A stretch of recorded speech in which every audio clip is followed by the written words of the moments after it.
do you get? I hate when they do stuff like this because it's like actually, yeah. Like if you're sitting, so like you see like the names.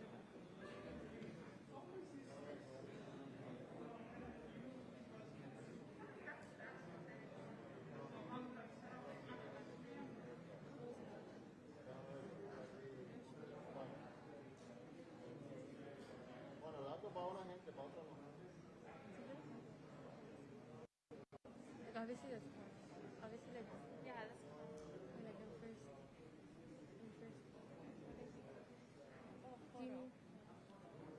Do you need like here?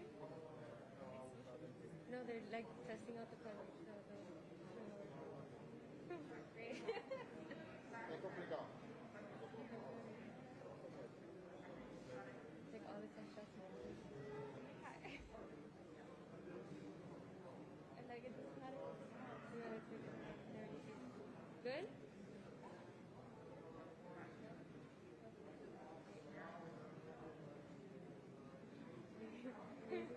Are we good?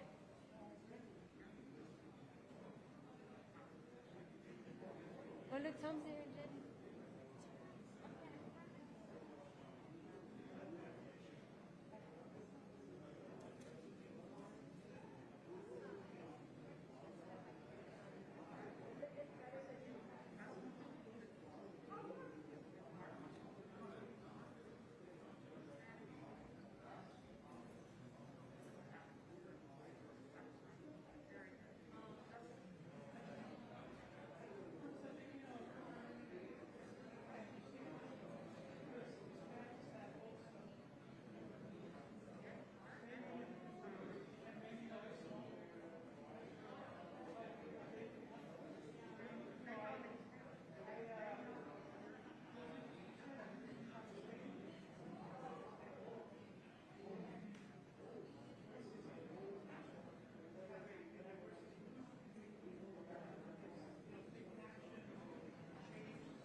go. Okay. Checked all the trash cans. I guess we can watch this way then too.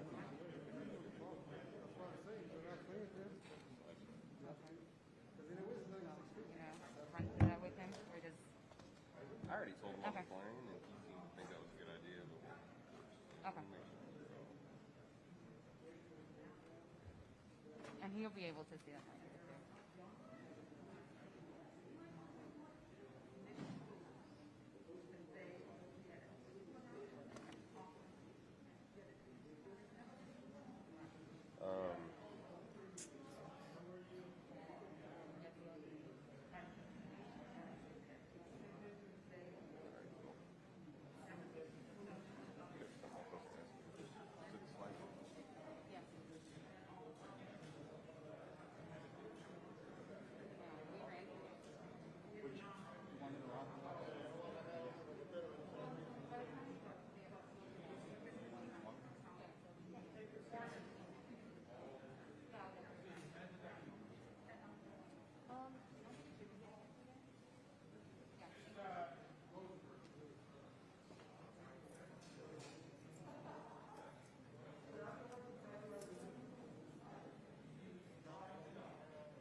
get one of the other.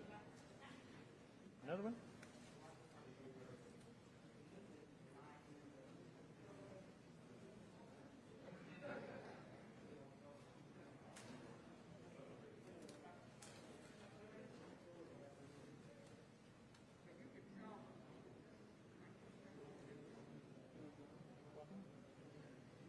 I think we're swapping the middle one.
Okay.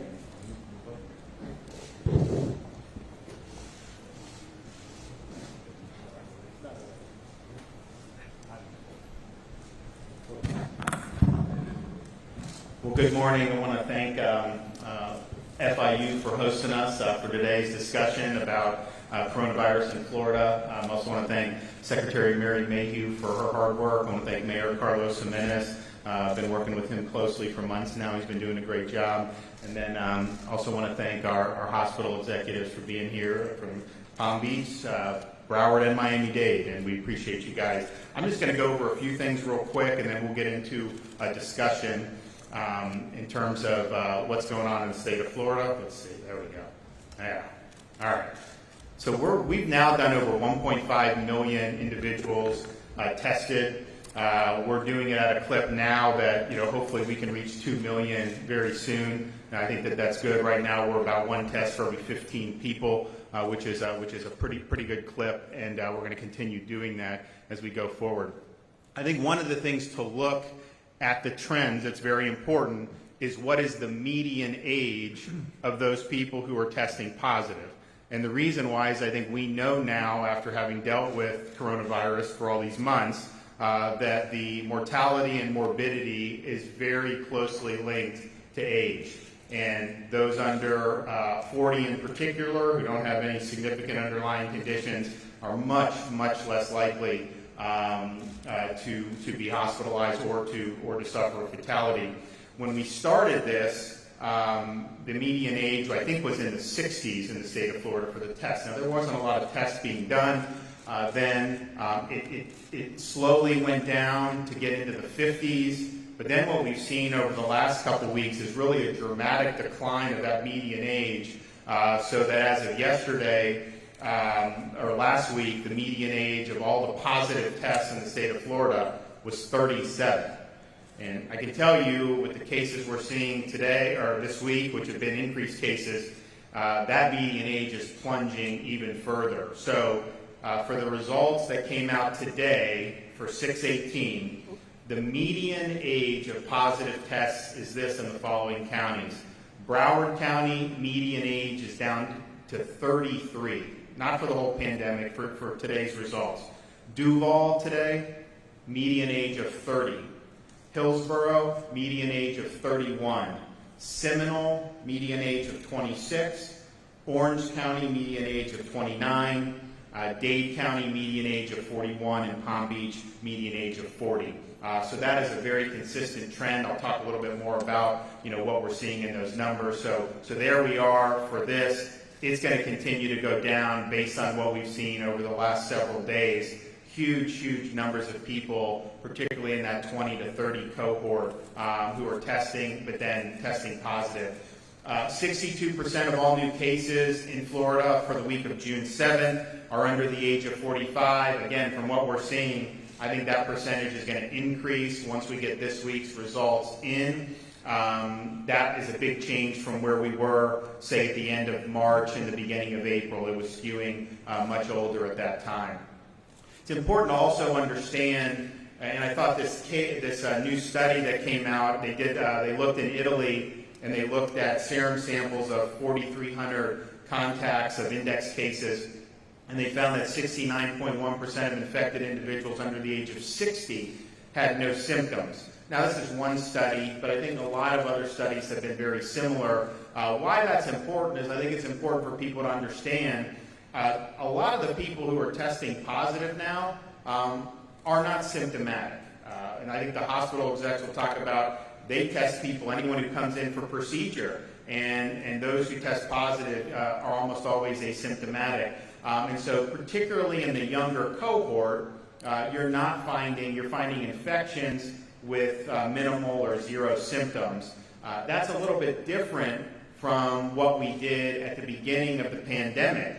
We were talking before we came in, if you were somebody that was 25 and you were not symptomatic and you wanted to go to like a drive-through test site in March, you would not have qualified to get tested. Part of that was the CDC guidelines. Part of that was the resources were less than they are now. So that was really focused on those folks who were most likely to suffer clinical consequences. So when we first did the big site in Broward County with the National Guard and Memorial Healthcare, we had first responders and healthcare workers, but then symptomatic individuals age 65 or above.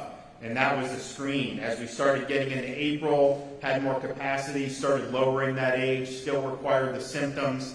Now what you're doing is you're testing anyone that wants to test. No requirement that you have symptoms, at least at the state of Florida sites. And so you're definitely seeing a different complexion in terms of the ages of people who are being tested. Here's a look just to see for comparison. The week of April 5th, there were almost 12,000 tests conducted, people ages 25 to 34. This past week, there were almost 3 times that many tested in that cohort. Obviously, there were more positive cases found as a result of that. And then compare 65 and plus, you had only 16,000 cases or tests conducted week of April 5th, but 1,800 positive cases. This past week, we had almost 71,000 tests conducted, but only 1,464 positive cases. That's going into these nursing homes, doing blanket testing there. Obviously, anyone that comes and presents as symptomatic, but to go have that big of an increase in tests and then actually have the positive cases decline, that's a very, very good sign. Here's one thing to look at, and I think, I said from the very beginning when we started really increasing the infrastructure in terms of phase 1, I said, look, there's going to be workers that go, just their employer says to get tested, people are going to go. You're going to find more asymptomatic cases. As you test more, you find more, and that's basically been something that we believe from the beginning. So I said back in April, you're going to see Florida, if we're testing 30,000 a day, you're going to see us identify 2,000 plus cases. That's not going to be something that's unforeseen. And I think that's true, and I think that's part of what we're seeing now. But I also think you look at, and I think this week too you look at this positivity rate, there's a big difference that's developed between the positivity rate for people that are 65 and up, who are the most at-risk age group, and then the other demographics. And you're starting to see increases in the positivity, particularly for those under the age of 45. So that's something you're looking at, because if you test 2 weeks ago 5,000 people and get 100, and then you test 2 weeks later and you test twice as much and you find twice as much, that's kind of what you expect, particularly if most of these are asymptomatic. When the positivity is going up, that's an indication that it's circulating more, at least amongst those age cohorts in the community than it had been previously. So that's something you're watching. I think you've seen an increase in the positivity the last few days. I think it was even 10%. We've typically been around 4% statewide. Last week you started to see that inch up because you had some discrete outbreaks. You still have some of that, but you definitely see in that 25 to 34 category, and actually even in probably the 18 to 24 as well. You're starting to see more positives regardless of the number of tests. So that's something that we're obviously keeping an eye on. Fatalities by day in Florida, we've showed this before. We've not had anybody COVID-related under the age of 18 or under, which again shows the age stratification with how this disease does. And we have 86% of all the fatalities in Florida have occurred in age 65. I guess that got cut off at the bottom, in age 65 and plus cohort. And we have had more fatalities age 90 and above than age 65 and under. So it's a very clear stratification in terms of the consequences. And so because of that, we've really worked hard with the long-term care facilities. We've now completed, either tested or offered a test to every resident in the state of Florida, as well as staff. We are happy to have done that, and I'll go through some of the results of that in a minute. But we also understand you can test somebody one day, they can come back negative. It doesn't mean that they can't acquire the virus later. So we've issued this emergency rule requiring testing at least every 2 weeks of all staff in long-term care facilities in the state of Florida. And that will help us prevent the introduction of the virus into these facilities. Many of them have done a good job of that, but when you have asymptomatic spread, you need to continue to do that. We also have dedicated nursing facilities that are in use. We're going to have one in Miami-Dade very soon. So these are COVID-only nursing facilities. If you look at the hospitalizations, it'll go through the general numbers. But on any given day, because we require nursing facilities to transfer patients to areas they can be isolated if they're COVID positive, many of these facilities just can't isolate. So if you don't isolate, it spreads, and that's obviously the most high-risk community. So this gives the opportunity to transfer a COVID-positive resident of a long-term care facility to COVID-positive areas if that person does not need to be hospitalized, medically stable but COVID-positive. And there are actually a number of these seniors who are up in years, and they're even asymptomatic, or some have minimal symptoms. So this gives opportunities, whether it's Dolphin Point in Jacksonville, Inspire in Broward, now you're going to have Pan American very soon. That gives an option for that. It also allows a hospital, if somebody is brought in from a long-term care facility and they're medically stable, they have a safe place to be able to discharge them. But we basically had between 250 and 450 of the COVID hospital beds at any given time have been kept since we did May, when we did the elective procedures and instituted this rule, has been these medically stable COVID positive nursing home residents. If you look also at the fatalities broken out by long-term care residents versus the general public, you've seen really since probably towards the end of April that these long-term care deaths have represented the vast bulk of the COVID-related fatalities in the state of Florida. I mean, we've got close to 5 million seniors in the state of Florida, and yet the majority of the fatalities aren't from the senior population as a whole, really from that cohort, that very high-risk cohort. So we went through and did the testing, and obviously people were being tested right off the bat to the extent there were symptoms initially. But as we got into April, we realized that, okay, we had screening, we had no visitation, we had all these things in place, and it was effective in a lot of them, but you did have asymptomatic spread that the staff would bring in for and infect some of the residents. And so you started to see outbreaks, saw them in like Suwannee County, we've seen them some in South Florida. So we thought it was important to test the residents, to test the staff. And so we've gone through with the strike teams, private contractors, all these different things, and done this. And right now we have about 80% of the more than 4,000 long-term care facilities in the state of Florida have never had a single COVID positive case. We've had 933 that have had one or more, but I believe the majority of those that have had one or more have had fewer than 5. So a lot of these facilities did a very good job. This is a very transmissible virus, and to have 80% never even have a case, much less a fatality, was really good. And so that's very important.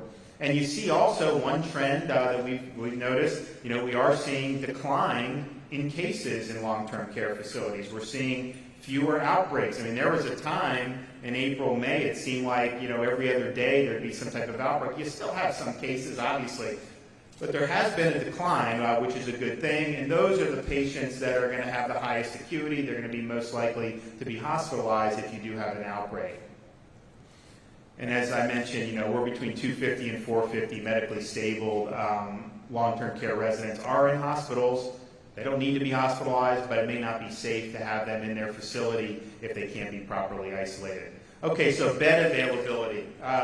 We have twice as much capacity in the hospitals throughout the state of Florida today than before the pandemic began. And that's with having elective surgeries, which have been going on since the beginning of March. And you see it, every which way. The total number of COVID patients statewide has always been a small fraction of the total hospital beds in the state of Florida. So there is capacity. The hospital execs will speak to this. But there's plenty of capacity here in the state of Florida, and we knew, there was a lot of predictions that Florida's going to run out of capacity in the middle of April. Obviously, that didn't happen. But then right now, even with the elective procedures, in a much better position because we have ample testing resources, ample PPE, know more about the illness. So things are all these folks I think are in really, really good shape with that. So mitigation efforts. What we're seeing is increased cases in mostly asymptomatic, but increased cases in a younger cohort. We've messaged from the beginning of March that those who are elderly or have significant underlying medical conditions, need to be avoiding crowds and avoiding contact outside the home as much as they can. And I can tell you, the seniors in Florida have done a really, really good job. You don't have that low of a positivity rate unless that's the case. So they've done a really, really good job in terms of the social distance, in terms of making sure they're looking out for themselves. I think that we've started to see, some erosion in the social distancing from probably some of the younger population. So the Department of Health is going to be launching some public service announcements, reminding folks of some of the things that you can do. I mean, if you're just a normal, healthy, younger individual, doing things like frequent hand washing and sanitation, staying home when sick, social distancing, and wearing a mask, when you can't social distance, those things are very, very important and can help reduce the amount of transmission that we're seeing, particularly in those age cohorts. So I want to turn it over. We'll let Mayor Jimenez make some comments, Secretary Mayhew, and then we'll hear from our hospital folks, and we're just going to have a little discussion. Thank you, Governor, and thank you for coming and putting us together. I want to reiterate that we don't have a hospital shortage and beds problem here in Miami-Dade. Yesterday's dashboard indicates that we had 2,696 beds available, critical care beds, with the ability to put another 1,200 in operation fairly quickly. We have 442 ICU beds that are vacant, with the ability again to put 526 additional, which means close to 1,000 beds that we can put in operation very quickly. 847 ventilators. We have 644 people with COVID-19 in the hospitals today. 121 of them are in ICU, and 523 are in critical care beds or lesser beds. And we only have 60 people in Miami-Dade County that are on ventilators right now. So none of these numbers are alarming. What I have instituted in Miami-Dade, because we did have a rise in the positive rate, is that we again are going to be accentuating and putting to the forefront enforcement efforts to make sure that people keep their social distance, wear masks while they're indoors, follow the rules, and we're going to do this with our police officers and code enforcement personnel. Governor, we've conducted over 300,000 business checks in the last month. We have found a high level of compliance, but we have seen a little bit of lax enforcement maybe, and maybe the younger folks don't think that it's quite as important, and so we're going to be cracking down on that here in Miami-Dade County. And so again, the reports that somehow we are running out of hospital beds is incorrect, grossly exaggerated. We've been at this number of empty hospital beds or available beds of around 2,700 for quite some time. We've been at the number of over 800 ventilators for quite some time. We've been around 60 people on ventilators for quite some time. And so we don't see this. This is concerning that the positive rate may be going up. That's why we're going to be cracking down on enforcement, but it's not alarming. And so we always expected that as we open the economy, we would have more positive rates. That was to be expected. But we also feel, I had a conference call with our medical experts yesterday. They also agree that we're not going to go back. That enforcement of the rules that we put in place, and we took a long time in formulating, is the key to our success. And so that's the steps that we're going to be taking here in Miami-Dade County, and I want to thank you for your leadership for the state of Florida. Thank you. Great. Secretary Mayhew. Thank you, Governor. I think from the very beginning, you have been clear that there's a difference between panic and preparedness. And you have had laser beam focus on protecting our most vulnerable, our elderly, our medically frail. And we've also understood that it was critical to monitor our healthcare system's capacity. So we have taken steps long before many other states to protect our elderly in the most vulnerable setting. We have nursing homes here in Florida and certainly in Miami-Dade and Broward, facilities that are 40, 50-year-old buildings. They are maxed in their occupancy, awfully difficult to isolate in those buildings when you have memory care units. And so we have worked to establish these dedicated facilities. We've never had false expectations about the ability of some of our long-term care facilities to be able to isolate. That allowed us to take swift action early on to move individuals, to work cooperatively with hospitals to protect our elderly. I am grateful to the hospitals here in Miami-Dade and Broward and Palm Beach. There has been a level of collaboration among the hospitals. I don't know how many phone calls that I have been on routinely over the last many months where data has been shared, where discussions have been coordinated. There has been not only a level of preparedness, but an increased focus on what surge capacity truly looks like in our hospitals. We've drilled down on how many beds our hospitals could bring online in 48 hours. So we focus on the beds that are staffed currently, but what we know is that our hospitals have an incredible ability to rapidly increase their capacity, and that is often overlooked by the media as they focus in on current capacity. So really, really impressed. You know as well that we mandated that hospitals test every single individual who is scheduled to be discharged and placed in a long-term care facility.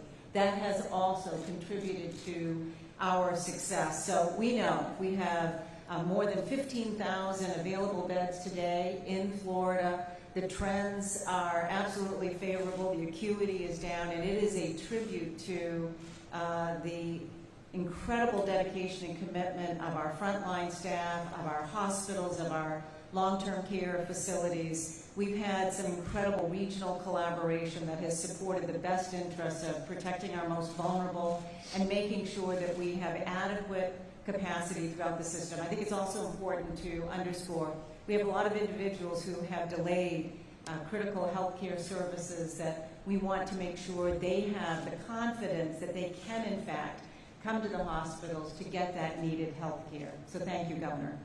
Great. Mark Rosenberg, do you want to say a few words? We appreciate you hosting us. Thank you, Governor. First of all, welcome to everyone here. Really pleased to welcome the Governor and the Secretary, as well as the Lieutenant Governor, who is returning to her alma mater. Also pleased to welcome other alums who are here, including two on our panel. Mr. Governor, I speak on behalf of the state university system and higher education in general. We understand that we have to remain focused on student success, but at the same time, sir, we know as universities and in higher education that we have an important role to play in restoring our state and national health on one hand, and driving prosperity through employment generation, through wealth generation, and closing gaps in health education and well-being. And we appreciate very much the approach that you have taken to working with us. As you know, our state university system is ranked is the number one system in the United States because we've been laser focused on student success.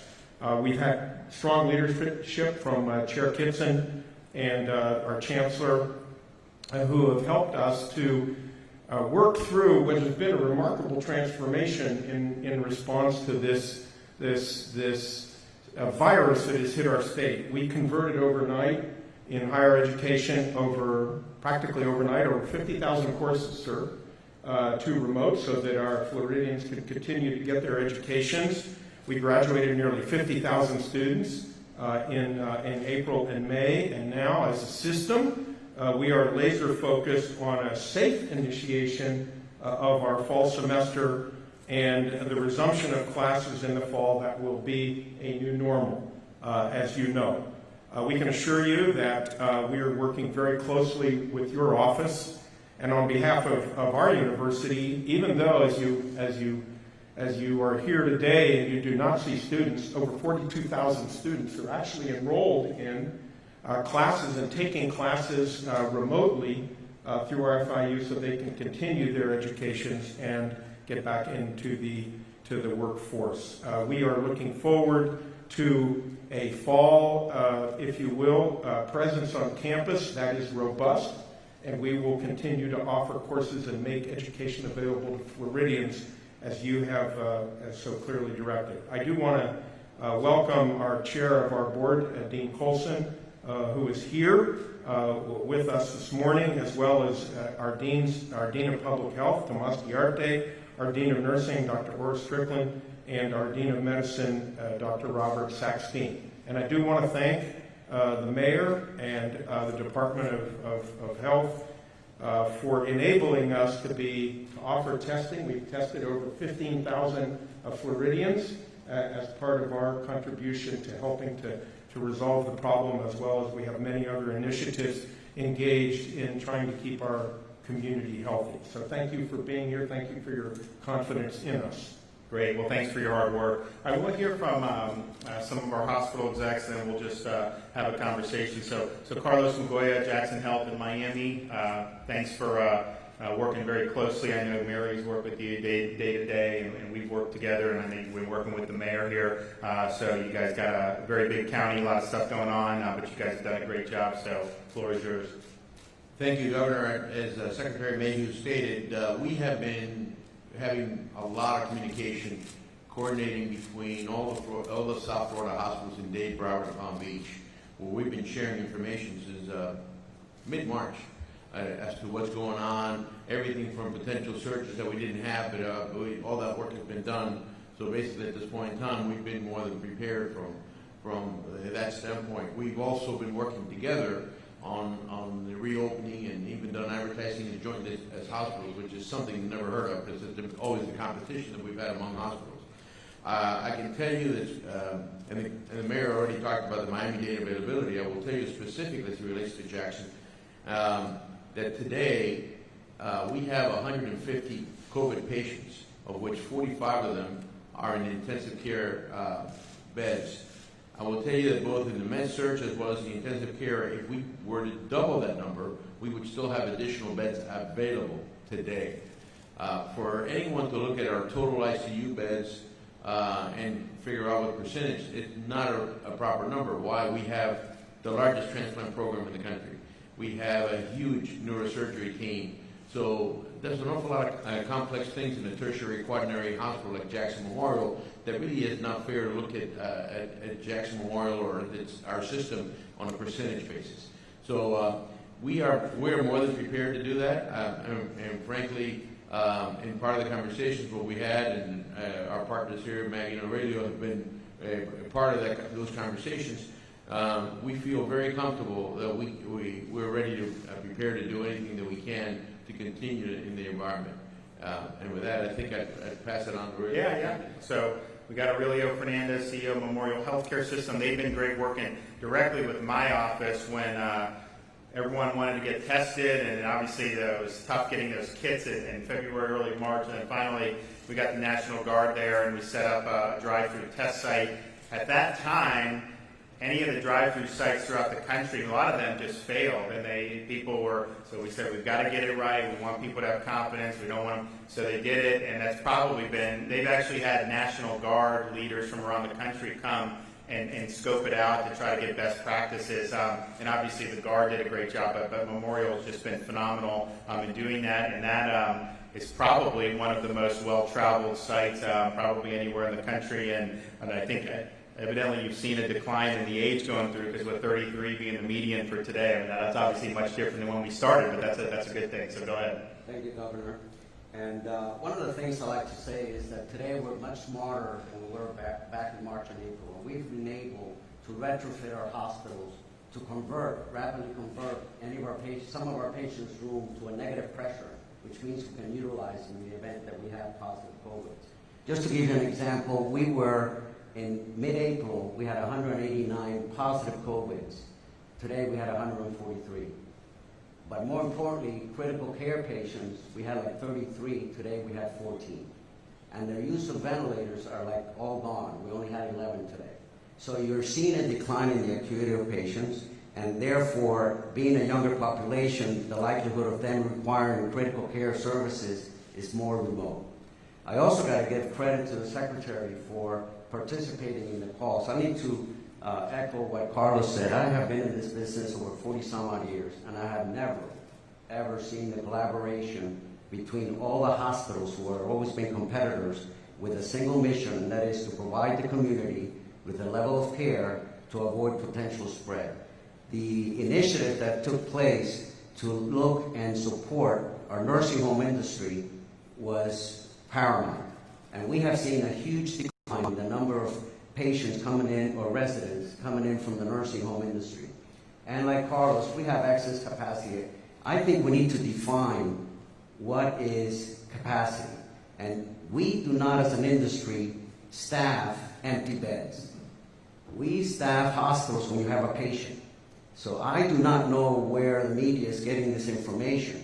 But if we have to ramp up, we have the ability to ramp up and take care of whatever is necessary in the community, not just for COVID, but for any kind of surgical procedures, any kind of elective work.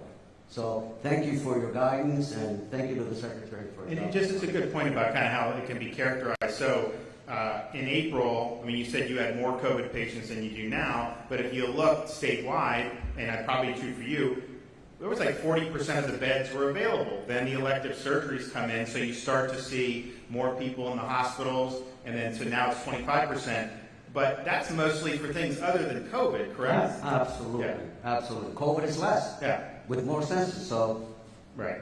Okay, well, good. Well, thanks for all your hard work. And Maggie Gill, Palm Beach Tenet Healthcare, thanks so much for coming, and the floor is yours. Well, thank you, Governor, and thank you for inviting me here today. Thank you, Secretary Mayhew, for your partnership and for providing the update on the data, because I think that it's a very important framing as we talk about why we're here today. My message is the same as my colleagues, that we're safe, we have capacity, we have resources, and all of 5 of my hospitals have the ability to take care of COVID and non-COVID patients in a situation that is completely manageable. All of our hospitals have surge plans. We can adjust to any fluctuation in COVID volume. We have successfully reopened elective care. We have capacity, and we have PPE. We have trained staff, and as Aurelio said, we are much smarter in terms of how we manage patients today than at the beginning of this pandemic in March. So we encourage people to seek care when they need it. We have seen people defer care, which is an unfortunate byproduct, I think, of this entire event. And so all of our hospitals are ready to take care of the people in our community, and we encourage them to do so. I want to thank you, Governor and Madam Secretary, for your steadfast support of our healthcare system. I think as a state, we have worked really well together to make sure that we stay ahead of things, partnering with our assisted living facilities, communicating with EMS and our first responders, and really acting like a unified network of care to make sure that we're being proactive in our community. So I thank you. So when you look at your system in Palm Beach, and you think about the people that were hospitalized in March and April versus now, generally, has there been a decrease in like the average age and acuity, would you say? I know others have said that that's what they've seen. Our trend would reflect the data that you show in our 5 hospitals, where it's the average age is lower, the ICU utilization is less. We're testing more people, and so we're getting more results, and that is better for everyone because we can better determine how to prevent the spread. But certainly, it's a different situation than it was back in March. And that's reflected statewide. I mean, we have had way more people in the ICU in April statewide than we do now statewide. Can you talk about my wife and I had a baby at the end of March, went in, just kind of, there was obviously people were limited, but she wasn't tested for COVID at that time, obviously. Well, now we have more testing resources. So hospitals, if someone's going in for a procedure other than COVID, are you testing everybody who goes into the hospital for those types of procedures? We are. So if you're a delivering mom, we're going to test you. If you're coming in for an elective procedure, we're going to test you. If you have any respiratory symptoms or become symptomatic while you're in the hospital, we're going to test you. So our testing capacity is much broader than it was. And so your OB example is a perfect one because today when we test people, sometimes we get moms who are asymptomatic but test positive. Those are in our numbers, and we care for them, with the appropriate staff and appropriate PPE. But that allows us, that is just additional information and additional testing data points that we did not have at the beginning of the pandemic. So when folks are coming in, whether it's to give birth or other things, and they're tested for COVID, they test positive, are they generally just asymptomatic carriers? It really depends. We have patients who are hospitalized who are symptomatic for sure. We have some that are asymptomatic, and we have some that are awaiting discharge. So it's a mix. The majority of our patients are still, ill, but it's at a lesser acuity than it was at the peak of the pandemic. But what about just the people who come in to test for electives? If they test positive, obviously they didn't think they had COVID before. Do they tend to be the asymptomatic folks, or does that run the gamut? It's a really low percentage that test positive. And we give them all of the proper advice to self-quarantine and to take care of themselves in that manner, but it's a relatively low number of people who are coming in for elective care who are testing positive. But to that point, if they're testing positive and coming in for elective surgeries, they're not being admitted if they're asymptomatic. They're sent home and waiting until afterwards before they come back in for an elective surgery. Obviously, if you're an expecting mother, you're going to have a baby, we can't just send you home. So how do you do that? Do you take them to a COVID section, or do you just have a negative pressure room? So what we with the expecting mothers, if they're positive, they're definitely isolated. and to that point, by the way, as of a week ago, I haven't seen the numbers recently, we've had 10 different positive tested mothers who had their babies, and their babies were all negative. So it's another issue, which is important, that just because the mother is positive doesn't mean the baby is positive in this particular case.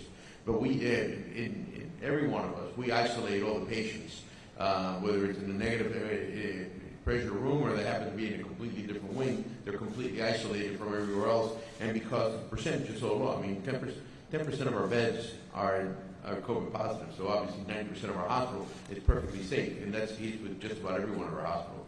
That we make sure that those people are isolated, and people are coming in for elective surgeries don't even see a patient that's COVID positive.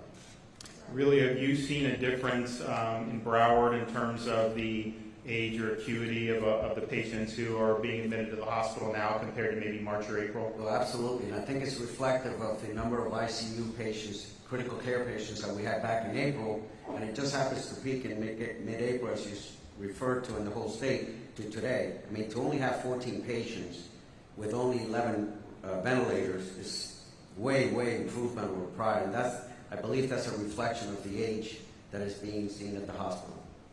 How's are you guys using? I know we work with HHS for the remdesivir. Are the physicians using the remdesivir, and how's that worked out? So we've been working. We all were working directly with your people in coordination with remdesivir as to when the right protocols. And typically, it's been for patients that are on ICUs at a certain level, and we've definitely seen a positive reaction to that. That's one of the only ones that we can really say.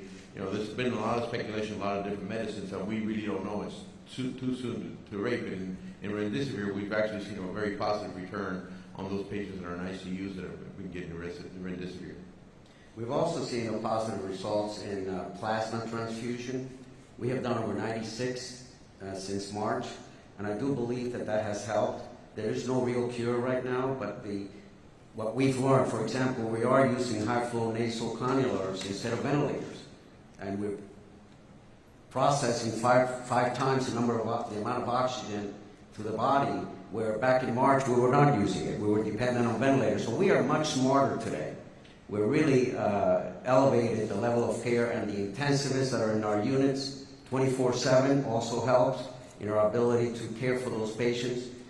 We've had over 790 some odd patients that have gone home when they were COVID positive.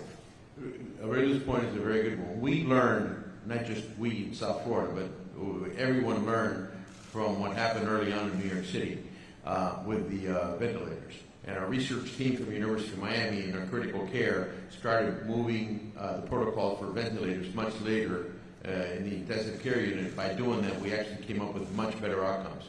So our outcomes right now for patients coming into the ICU are much higher than what you've seen anywhere else in the country, because we've learned over the last few months about this disease and gotten better at it.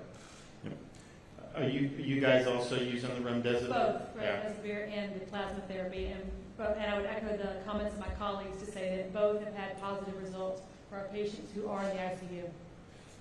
Are you guys going to use that steroid that's been talked about now? I know that there was some type of study that came out. You know what I'm talking about, right? Sure. And that's been used. The steroid is available everywhere. We have not tracked as to compare the clinical trials in England as what we're having here, but it has been used. It's been in the formulary for years. Right. You know, Governor, the other thing that I was going to add that Maggie and the others can speak to, you know, we often hear about the healthcare system being very siloed, very fragmented. And what I have been so impressed with has been the outreach from the hospitals to the nursing homes and the assisted living facilities to share best practices around infection control. And Maggie, I know that you've been really aggressive in supporting that effort in Palm Beach. Could you speak to some of the specific work that you've done? Absolutely. As the leader of the largest health system in Palm Beach County, and with the number of elderly that we have, we understand the concern that the assisted living facilities have for their residents. And so we took the approach early on that we need to partner. We reached out and we developed a collaborative where our 5 hospitals and the assisted living facilities in Palm Beach County could share our goals, share our best practices, And we even designated a clinical team from our hospitals to partner with their teams to share the experiences that we've had, because obviously we're more practiced at managing COVID patients and isolating those who may be asymptomatic positive coming through this testing protocol. And so we've kept up that dialogue. We've done a number of site visits, and so far the approach has proved to be pretty successful. You have anything to add? You have any questions for any of the folks I know here? No, not really, Governor. I think that our hospital systems are working very well together. They give us all the information that we need to keep us abreast of what's happening inside the hospital. And also, Secretary Mary, you've been a tremendous help for us here in Miami-Dade County. And like I said, the message is we're going to be serious about the enforcement actions that we need to take. Younger people tend to think that since it doesn't really hurt them, that it's okay to do and not wear the mask. But our concern is that, obviously the younger you are, the less that this disease is going to hurt you, but you can take it home to your parents and you can take it home to your grandparents. And one thing that we have done here in Miami-Dade County, that I'm really proud of, is very early on, we stopped those congregate facilities. We started feeding our seniors at home. It's a program that's going to cost close to $75 million once we tamp it down, and we are starting to get away from it, but we're making sure that those seniors are going to be provided by some other agencies to get those meals at home so that they stay at home. Our message again is for those 60 and over, those with underlying medical conditions, the safer at home guidelines orders are still in place. You are safer at home. We are going to continue to open up the economy. Right now we're taking a pause while we try to assimilate these numbers, but we're not going to go back. We're going to be doing more enforcement, but we're not going to go back because we can't go back. We need to move forward, and so the information today is actually very informative as to the demographics of the folks that are coming up positive. Again, we have plenty of capacity here in Miami-Dade County. We are in much better shape now today than we were back in April, and that's the message. Great.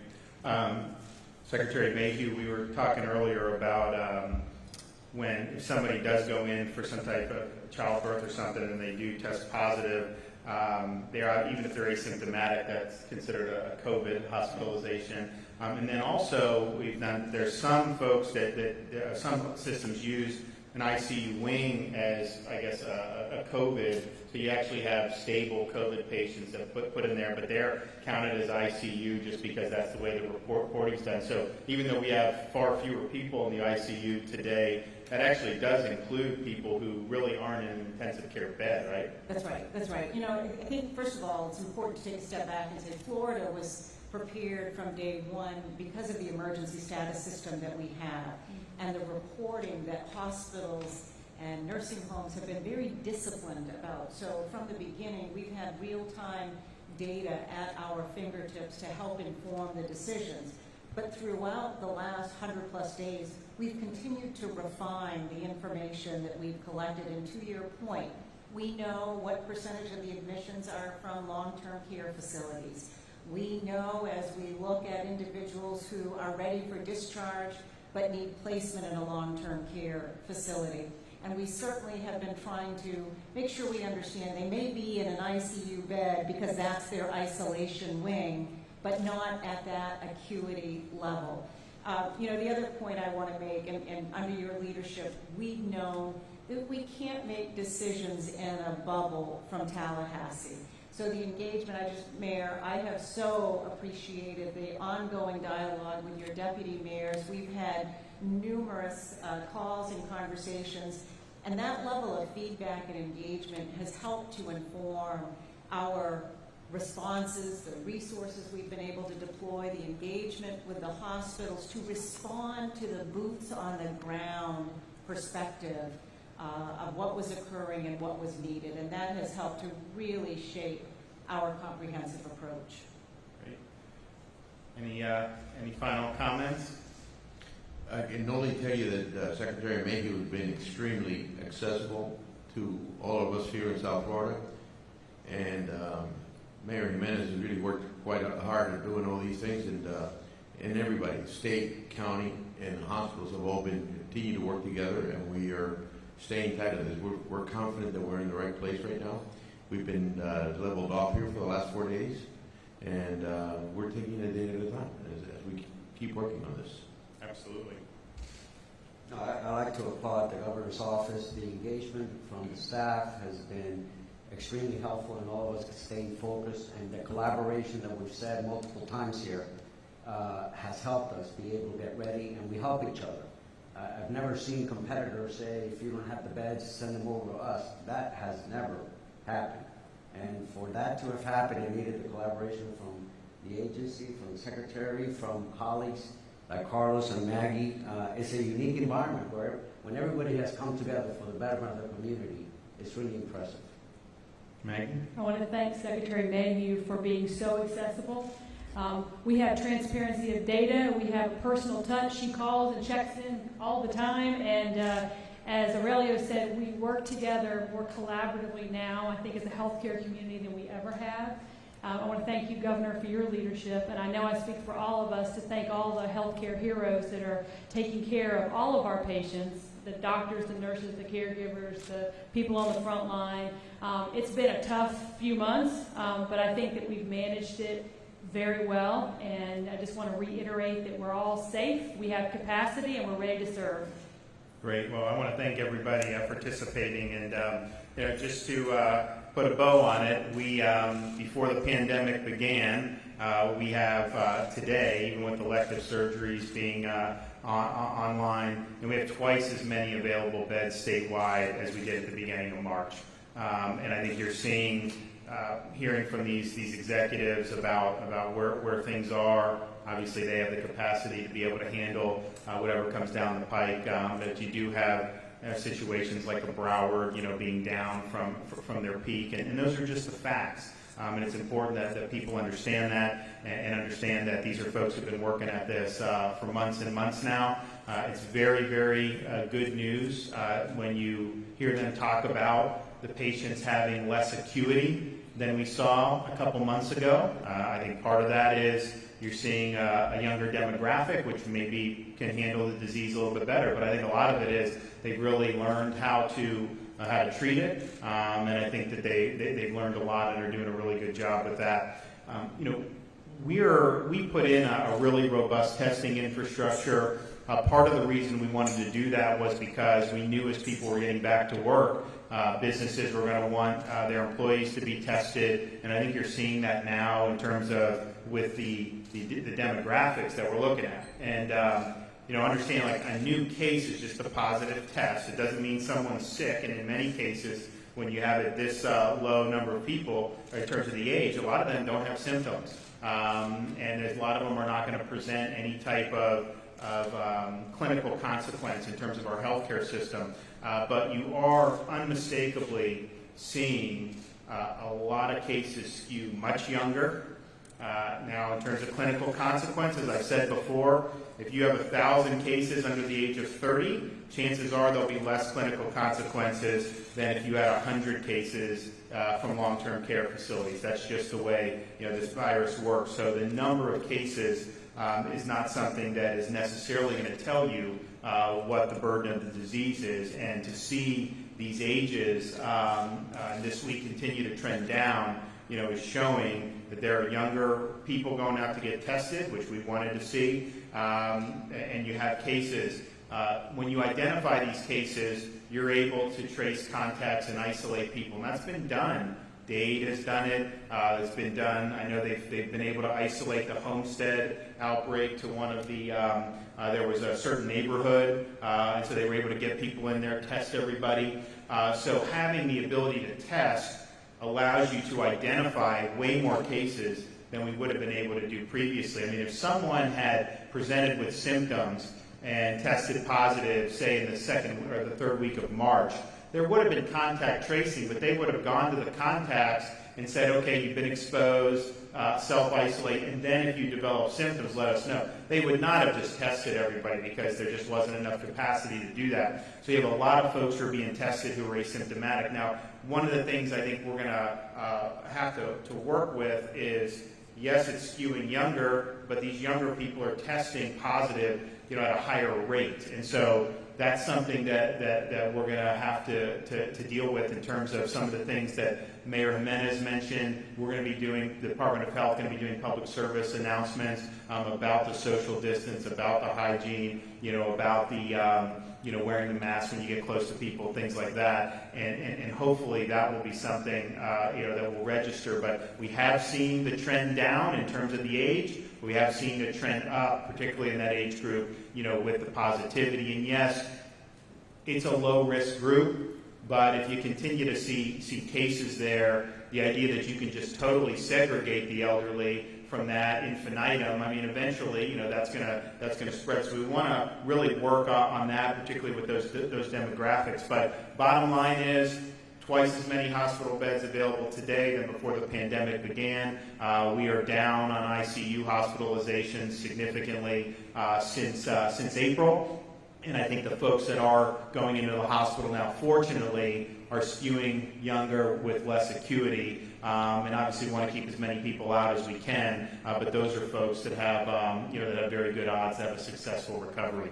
So thanks everyone for being here. We'll take a few questions, and I'm going to head on back to Tally. I have a question. I know that you said the Department of Health is going to be putting out some public service announcements about social distancing, things like that.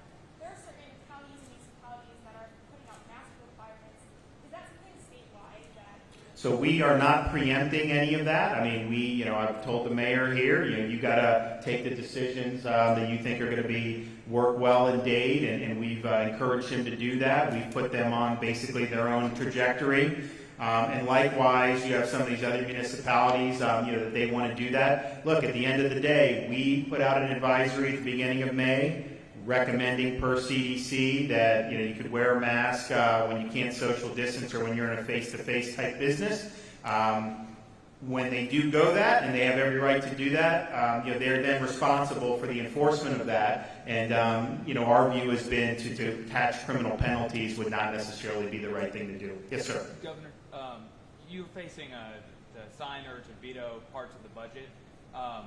This last legislative session, the Medicaid rates for nursing homes, ALFs, went up. Are those on the table to possibly be vetoed or reduced? Well, it's a good question. So questions about the budget, what would be on the table. I mean, look, you guys all know the budget was laid on the desk, I think about a week, or not even, maybe less than a week before the 15 days to stop the spread. So you had a huge sea change, because even though we knew we were dealing with coronavirus in January, monitoring it, testing people, monitoring people in February, you were the second week of February, and some of the folks in Washington were saying, no, you're fine to go about your life, just take precautions. And so that's what the legislature was doing when they were going through that, and I think that was reflective of similar conditions than when I did my governor's budget. Now, obviously, it's changed, and I think we saw, we did gain jobs in May, which is a good start, but we've got a lot more to do. So I'd say, everything's on the table. I'm not going to sit there and say I already know I'm going to veto things in my budget. I've already made that determination. And there's going to be things that I veto that really, some of the things that were things that I thought were good for the governor's office. But I also understand, those are the front lines of what we're dealing with here. And so I can't guarantee anyone anything, but I'm sensitive to the burden that they're facing, because they have the most at-risk population for COVID by far. And if you look now nationally, it's going to, if you do the numbers honestly, so in Florida, any resident of a long-term care facility who has a COVID-related fatality, whether they die in the facility, in hospice, in the hospital, counts in terms of that. And obviously, we've worked hard to reduce that as much as we can. Some states only count it if they die in the long-term care facility. Well, obviously, if they caught it there and they transfer to the hospital and die, it should count as a long-term resident. So if you do an honest accounting, I think right now, nationally, I know they say in the 40%, but if you do the honest accounting, I think it's well over 50% of the COVID-related fatalities in this country have been in long-term care facilities. And so we got to understand that, and we got to understand that that's something that's significant. I will tell you this, the plan that we're doing by mandating the testing for the folks who work at the long-term care facilities, we're paying for it. We're not expecting them to pay for it. We're footing that bill. It's not necessarily cheap. I mean, fortunately, we have CARES Act money that can be used to do it. But we really believe that constant monitoring of the staff so that they don't bring it into the facility is critical for preventing outbreaks. So we're going to do that. And so I just say that it's a priority. Yes, ma'am.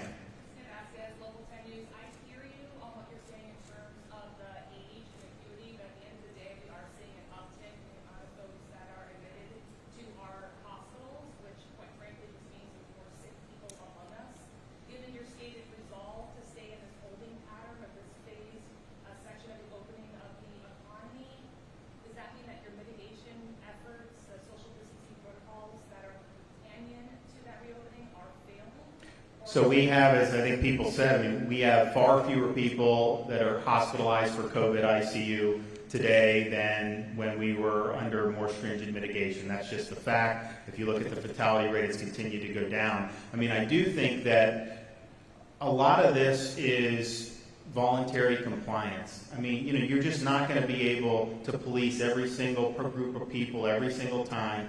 And so I think as you get into this months after month, I think people do get a little tired, particularly in some of the age groups that may not be as at risk. So that's why we want to do the PSAs. That's why we want to continue stressing the message. They went through a 2-week period watching, a lot of people out of doors congregating in massive groups that was on national TV every single day. And I think that probably sent a signal. Some people say, well, okay, well then, I need to be able to get on and start doing some other stuff. So I think that's why you're seeing, or part of the reason, I think why you're seeing some of the positivity go up particularly in that younger age group. I do, though, think some of this is just the fact that you are engaging in mass testing of folks regardless of symptoms. I mean, you saw the study in Italy, almost 70% of the people under 60 didn't have symptoms in their study. So, I mean, think about what would be under 40. I mean, it would probably be even fewer would not have symptoms. So you got a lot of people who are asymptomatic, who are being identified. There have been stories in the press about some group was out, someone tested positive, they tested like 10 friends, they all test positive, and none of them actually developed the symptoms. And so that is part of what you're seeing. If we had tested the way we do now in March, you would have seen, a lot more cases, because that was usually limited to people who were already showing symptoms, and that's not the case now. Yes, sir. Two more questions. Kerry Sanders from NBC News. Thank you for taking the time to talk about this and other topics. On the other topics issue, why do you oppose allowing felons to get their voting rights restored once they have completed their sentences? Well, it's not a question of whether I oppose it. The voters of Florida passed an amendment, right? And the Supreme Court of Florida said that they had to complete all the terms of their sentence. And so that's kind of the issue. Do you have to complete the terms of the sentence? If you were robbed and someone's convicted of taking, $3,000 out of your house, and they were ordered to pay you $3,000 of restitution, and they didn't do it, did they complete the sentence? And so those are the things that are being litigated. But we said, well, I signed the bill to implement that amendment. And so that's going to be litigated. But let's understand that the Supreme Court has identified what it meant.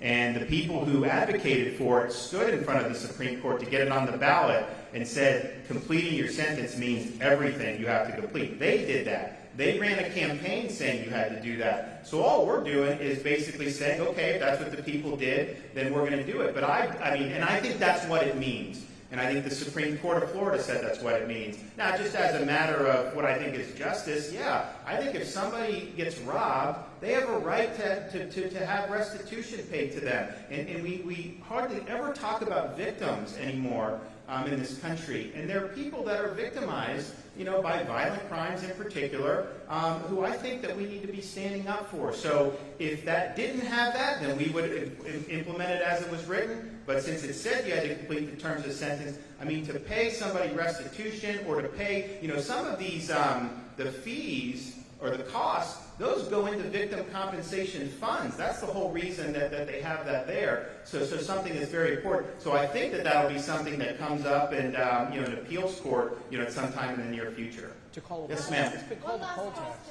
One last question. Adriana Gallo, de Telemundo 51.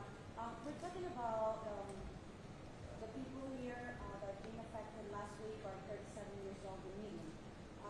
What do you think about the protests that we're looking at every day? We're looking at young people going into the streets.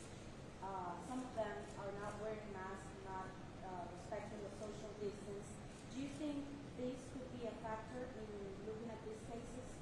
So I don't think, I certainly have not had my Department of Health substantiate that the protests are driving the figures with the younger people. I mean, obviously, there's a correlation there, but I wouldn't want to say that until you actually had the evidence. But as I said earlier, I do think when people see that, and let's just be clear, nothing personal against anyone here, we had months in this country where if someone walked on the beach, they were shamed on social media and by people in the news media. Not so, even though a lot of them were social distant. California beaches, Florida beaches, all these other things.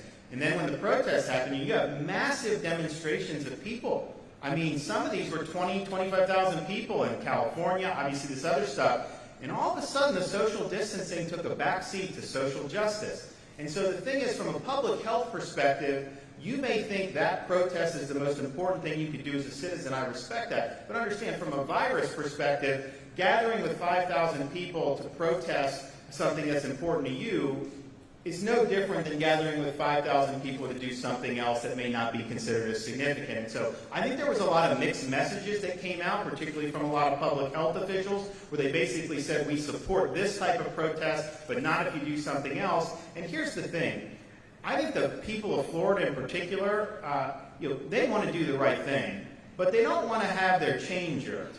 And you remember 3 months ago, people said from Washington, don't wear masks because it'll make you more likely to get infected, even, they said. Well, now they say, yeah, we wanted the healthcare workers to have it. So we told people, well, why would you just not tell people and be honest with them and say, look, the mask can be helpful, but there's a shortage now. We need our frontline healthcare workers. Please don't go and buy them. That would have been a better message. And so I think people see that, and I think that there is sometimes confusion, and I think that they wonder, okay, why is it okay to do one thing and not others? I mean, there are parts of this country that have really rigorous things in place where you have a family member that died. You couldn't bury your family member. You couldn't go into the hospital and see an ailing family member before they died because of stopping the spread, social distance. And to have had people abide by that, and then to see, that kind of get thrown out the window, I think a lot of people got really frustrated. I don't think they begrudged the people that wanted to protest. And quite frankly, I've always said, this has to be voluntary because the Constitution is not suspended just because there's a virus. You do have a right to protest. You have a right to go to religious services, all these other things. But I think that kind of sent a message that, hey, we're on to other things now, and I think that may have contributed. So I don't want to say that these are folks who attended the protest. Maybe that'll come out to be the case, but I do think that we kind of moved on, it seemed like, from a media perspective, and I do think that had an effect on how people do it. And my message is basically just, particularly if you're in the younger demographics, is, you have a role to just help us by doing some really basic things. When you're talking about the hygiene, basic social distance, Mayor Jimenez has things, with wearing the mask, abide by that, and then that'll make it, I think, better for everybody going forward. As I said, when this skews this young, you are not going to see the type of clinical consequences out of this cohort than you would out of the nursing home cohort. But these folks can definitely spread it around to the community. And so this is, I think I totally expected to see more cases. I said in April, and I put it up on the last presentation, that I thought we would be seeing more cases than we ever had. Over 2,000 cases was easily something I thought would happen.